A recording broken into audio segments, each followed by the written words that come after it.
Doctor Mir, ये तमाम तरह के बयान मैंने इसलिए आपको सुनवाए कि आपका हर मंत्री, ये 3 मंत्री दिखाए मैंने आपको, ये 3 मंत्री बार बार इस बात का जिक्र कर रहे हैं कि साहब हमारे पास परमाणु हथियार है, 130 परमाणु बम के हथियार हैं, ये 130 परमाणु हथियार, ये 130 परमाणु बम हमने क्या दिखाने के लिए रखे हैं? ऐसा लग रहा है कि जैसे किसी मोहल्ले में कोई सब्जी बेचने वाला ठेले पर सब्जियां रख के जाता है और वो ऐसे उठाएगा और फेंक देगा, वैसे ही पाकिस्तान के मंत्री परमाणु बम चलाने और बनाने की बात कर रहे हैं। अरे यूक्रेन और रशिया का वॉर देखिए, अभी तक चल रहा है, क्या कोई परमाणु बम चला?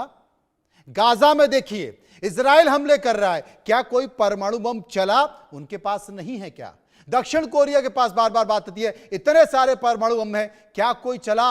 हर चीज की एक सीमा होती है और अब तक भारत के किसी भी जिम्मेदार पद पर बैठे किसी भी व्यक्ति ने परमाणु बम छोड़ने की, चलाने की बात नहीं की है।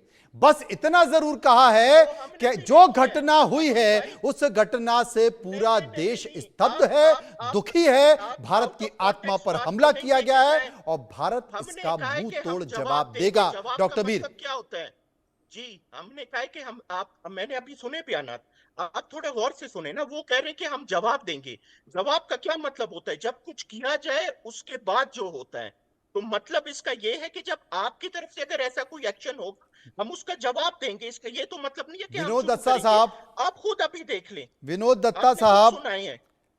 मुझे लगता है कि इस बार भारत तो ठीक ठाक जवाब देगा और जब जवाब देगा तो इस बार पता भी चल जाएगा कि पाकिस्तान की कथनी और करनी में कितना अंतर है। वो बार बार कहता जरूर है, लेकिन इस बार देख लेंगे वो परमाणु बम चलाता भी है कि नहीं चलाता।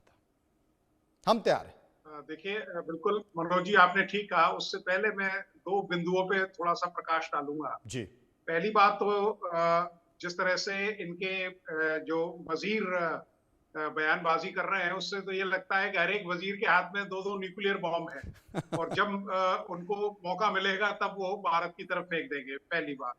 दूसरी बात देखिए, आज आपने देखा वाघा बॉर्डर पे कल की भी रिपोर्ट है कि जो आपके अपने बाशिंदे हैं, अपने सिटीजन्स हैं, आप उनको भी अंदर नहीं आने दे रहे हैं, जिनके पास वैलिड वीजा है, जिनके छोटे बच्चे हैं, जिनकी या तो उनकी वाइफ इंडिया में है या उनके शौहर इंडिया में है, छोटे छोटे बच्चे हैं, बुजुर्ग महिलाएं हैं और बुजुर्ग खवातीन हैं, उनको भी आप उन्होंने बिल्कुल गेट बंद करके रखा हुआ है।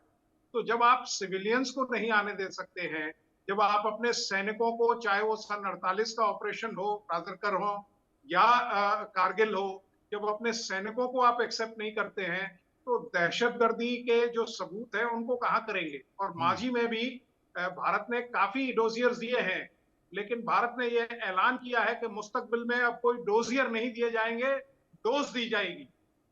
और वो डोज जो है वो बिल्कुल अभी वो आप कह रहे थे ना, ठीक ठाक नहीं, ठीक ठोक के अभी इस बार इलाज किया जाएगा। और इसमें कोई हमें जल्दबाजी नहीं है। भारत की जो प्लानिंग है वो सर्टेनली और श्योरली चल रही है और जहां माकूल जवाब देने की नौबत आएगी वहां दिया जाएगा। आप मुझे बताइए, आपके यहाँ सजा याफ्ता हाफिज सईद है, आप बताइए उसको आप सजा याफ्ता कैदी है, क्यों आप उसको सिक्योरिटी देने की जरूरत पड़ गई? क्यों उसके रोज ठिकाने बदले किए जा रहे हैं? क्यों उसे घनी आबादी में रखा जा रहा है? अगर आपके अंदर वो नहीं है तो आप उसे एक्स्ट्राडिशन ट्रीटी के तहत उसको वापस करिए कि साहब हम इसे वापस करेंगे, इसको आप इसकी ट्रायल कीजिए। तो कहने का मतलब है कि भारत ने अब ये प्रण कर लिया है कि साहब, जैसे फौज में एक कहावत होती है ना कि समरी डिस्पोजल, जैसे समरी कोर्ट मार्शल होता है, वहीं इसको डिस्पोज ऑफ कर दिया जाएगा। आगे इसको ले जाने की जरूरत नहीं है। भारत ने कई प्लेटफॉर्म्स पे इस तरह के कई सबूत दिए गए हैं। आपके खुद जो आला आपके लीडरान हैं, वो खुद कह रहे हैं कि साहब 30-35 साल से हम अमेरिका के लिए काम कर रहे हैं, बरतानिया के लिए काम कर रहे हैं और देशों के लिए काम कर रहे हैं। परवेज मुशर्रफ साहब का वीडियो घूम रहा है यूट्यूब पे, जो कहता है कि साहब जो जिहादी हैं ये तो हमारे, हम इनको पालते हैं, हम इनकी रेस्पेक्ट करते हैं, ये हमारे लिए लड़ते हैं।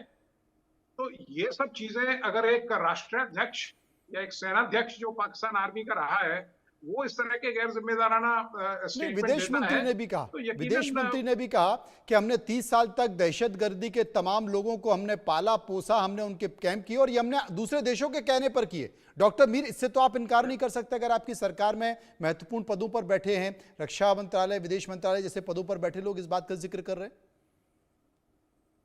जी देखें, वो एक हिस्टोरिकल रेफरेंस जब दी जाती है ना, that is a different story. हम यहाँ पे जो बात कर रहे हैं, हम ये यार ये बात कर रहे हैं कि आतंकवाद से हमारी संबंधित गवर्नमेंट हर की स्टोरी को स्ट्रेटेजी आप क्या है। डिफरेंट स्टोरी नहीं बता जी, देते हो। नहीं जी, ये आप समझे ना इस बात को। हमें देखें, मैं अपने गवर्नमेंट की, अगर आपको अभी तक समझ नहीं आई कि हमारे स्टांस क्या है, let me clear the stance of Pakistan government. हाँ, सबसे पहले हमने जो भी दहशतगर्दी हुई है, हमने उसको कंडेम किया है। उसमें सिविलियंस की जो मौत हुई है, हमने उसको गलत करार दिया है। उसके बाद हम अपना राइट रखते हैं डिफेंस का, और वो हम जरूर करेंगे। जब भी मौका आएगा हम उसको करेंगे, और भरपूर ताकत के साथ हम उसको करेंगे। और उसके बाद जो सबसे एक जरूरी बात है, वो बात ये है कि हम आपसे सिर्फ नहीं मांग रहे, इंटरनेशनल कम्युनिटी आपसे 10 दिनों से मांग कर रही है कि जी आप हमें बताएं कि ये कैसे हुआ, ये क्यों हुआ। कश्मीर एक ऐसी जगह है जहां पे हर 6 आदमी के ऊपर आपके एक सिक्योरिटी फोर्स है। 2 लाख बंदे आपने वहां पे रखे हुए हैं, और उन 2 लाख बंदों के बावजूद आपसे फिर भी ये जो है इंसिडेंट कंट्रोल नहीं हो सका। उसके बाद ये लोग आए, इन्होंने वहां पे ऑपरेशन करके ये वापस चले गए। इतने लाखों लोग होने के बावजूद फिर भी आप उन लोगों को एप्रीहेंड आज तक नहीं कर सके। जो बेस्ट आपने किया, वो आपने क्या किया, आपने लोगों के घर जलाए, अपने लोगों के घर गिराए, आपने हजारों इसका लोगों को जवाब जेलों में ध्रुव डाला। कटोच साहब ने देंगे। सिर्फ ये काम किया डॉक्टर है। मीर, इसका जवाब जो ध्रुव जो कटोच साहब देंगे। ध्रुव जी। अच्छा सुनिए, सबसे पहले सबूत की जो बात होती है ना, ये एकदम हमको मालूम पड़ गया था इनका कम्युनिकेशन कहाँ से कहाँ हो रहा था, और वो हमने इलेक्ट्रॉनिक एविडेंस जिसको देनी थी उनको दे दी है। ये अमेरिका के एनएसए को, यूरोपियन यूनियन को, और जो बाकी देश जिनको हम बताना चाहते हैं उनके पास ये एविडेंस है, और ये पूरी तरह से एविडेंस है, तो इसमें तो कोई शक नहीं है। इसीलिए अमेरिका के प्रेसिडेंट ने बिल्कुल साफ कह दिया है कि जो भारत करेगा वो उनके ऊपर है। ये तो पहली बात है। दूसरी रही इंडस वाटर ट्रीटीज की बात की, और देखिए कि भाई इतने युद्ध हो गए और वो टूटी नहीं। अरे भाई वो इसलिए नहीं टूटी क्योंकि भारत ने रखी। लेकिन ये जो शर्मनाक घटना की है 22 अप्रैल को, ये तो मैं कहता हूं भारत कभी माफ नहीं करेगा। इसका असर होगा और होते रहेगा। बेशक उस इतनी एस्केलेशन हो जाए, ऑल आउट वॉर हो जाए, हम सह लेंगे। 1 लाख लोग मर जाए हम सह लेंगे, जी। लेकिन इसका बदला लेंगे। बात यह है, युद्ध हमको भी मालूम है, तकलीफ होती है दोनों साइड को। ये नहीं कि भाई एक साइड युद्ध करता है और दूसरी साइड गोलगप्पे खाता है।